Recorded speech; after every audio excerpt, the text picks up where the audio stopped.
नमस्कार दोस्तों।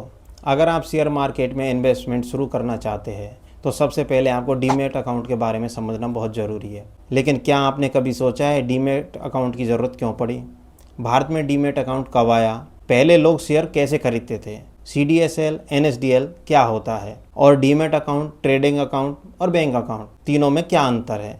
आज की इस वीडियो में डीमैट अकाउंट को बिल्कुल शुरुआत से और आसान भाषा में समझेंगे। तो अगर आप शेयर मार्केट में नए हैं तो वीडियो को अंत तक ज़रूर देखिए। सबसे पहले थोड़ा पीछे चलते हैं।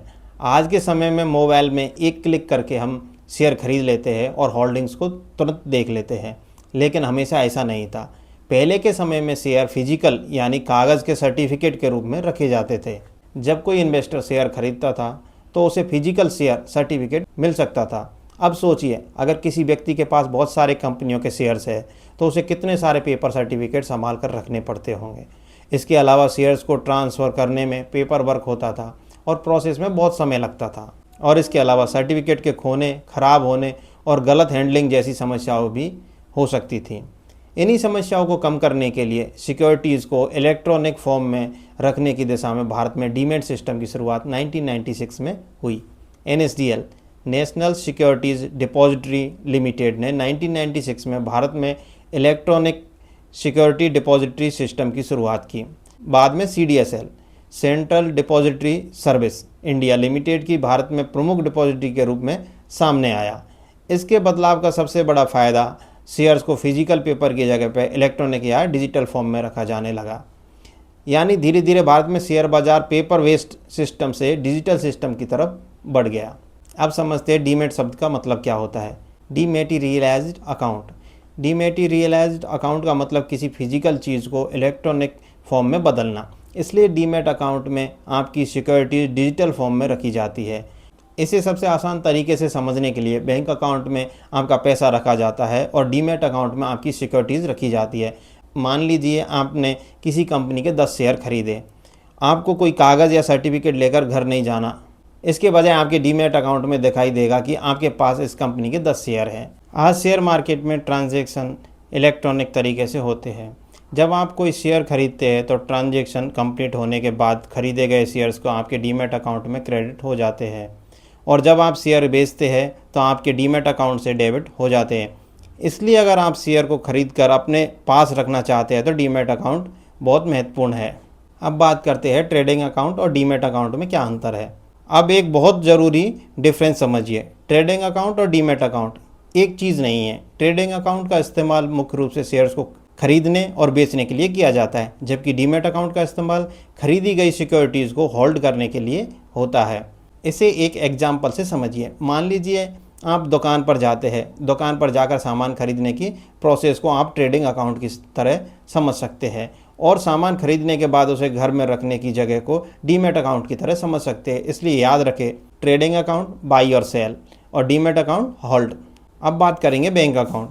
बैंक अकाउंट का इस्तेमाल आपके पैसे के लेन देन के लिए होता है। जब आप इन्वेस्टमेंट करते हैं तो पैसे का ट्रांजैक्शन बैंक अकाउंट और ब्रोकर प्लेटफॉर्म के जरिए किया जाता है और जबकि खरीदी गई सिक्योरिटी डीमैट अकाउंट में होल्ड होती है।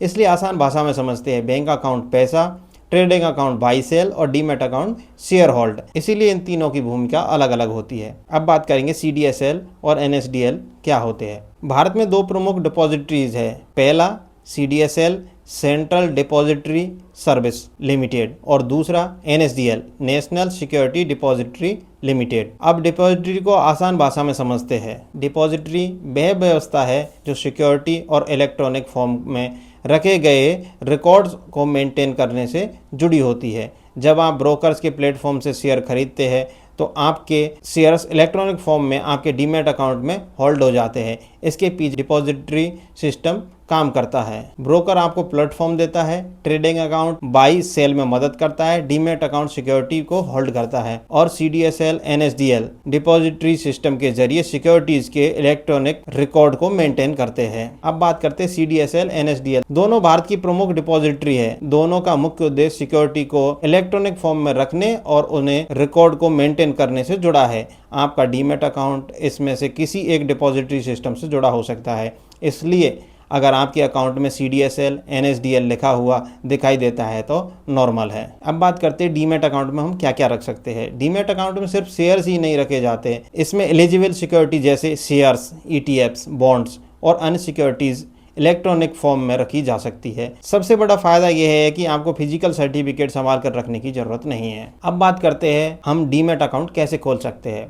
आज के समय में डीमैट अकाउंट ऑनलाइन खोलने का काफ़ी आसान तरीका हो गया है। आप किसी स्टेबल या रजिस्टर्ड ब्रोकर के प्लेटफॉर्म पर अकाउंट ओपनिंग प्रोसेस शुरू कर सकते हैं।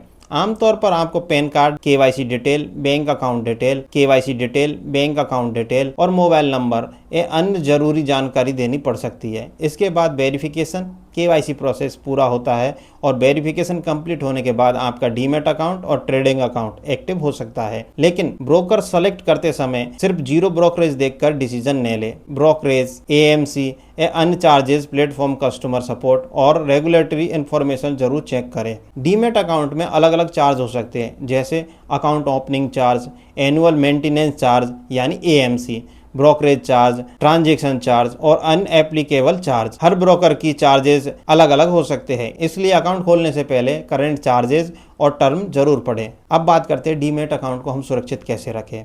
अपने डीमैट अकाउंट और ट्रेडिंग अकाउंट की सिक्योरिटी को कभी इग्नोर नहीं करें।